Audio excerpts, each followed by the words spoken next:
Welcome back. All right, so at least one more cool night before we get up into the 80s again, huh? For daytime highs, yeah, we're going to be looking at rounding out this week, feeling much more spring-like than fall-like and winter-like coming up. Let's take a look. 50 degrees overnight tonight. Southeast wind 3 to 5 miles an hour. So clear, relatively low humidity, and relatively calm conditions. That is the trifecta for fairly efficient overnight cooling, radiational cooling. So we'll get down around 48 to 50. I don't think we're going to see the 42 like we saw last night, this last overnight with Harlingen, but still, we're looking at temperatures that will start our day out a little bit on the cool side. 58 to 60, though, near the water.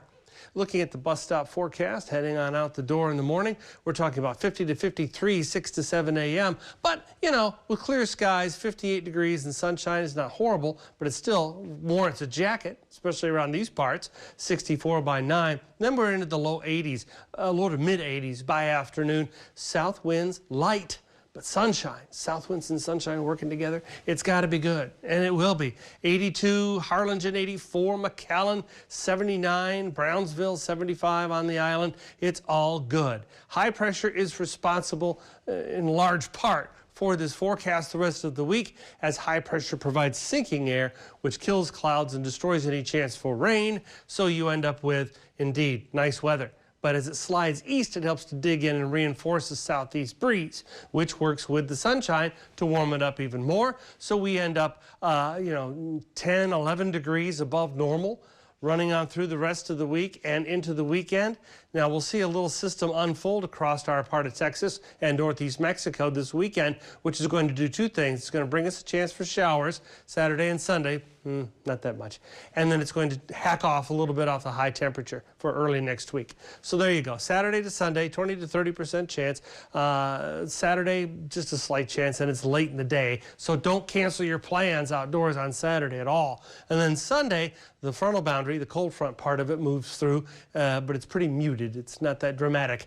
81 degrees still the high on Sunday, and scattered showers with a 30% chance. Now, looking at the first part of the system moving on up to the north, you end up with, yes, the reinforcement of the south-southeast wind.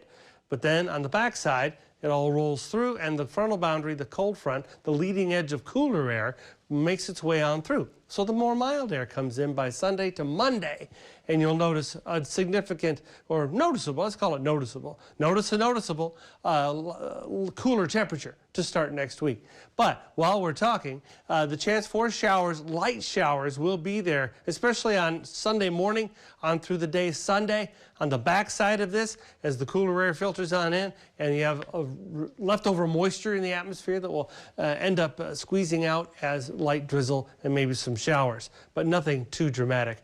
But I tell you what, we need lots of rain around here. Look at that. For the last 30 days, we are behind for rainfall, and we could use some rain in the sweet spot, which is, of course, the watershed, and get that water into Amistad and Falcon reservoirs.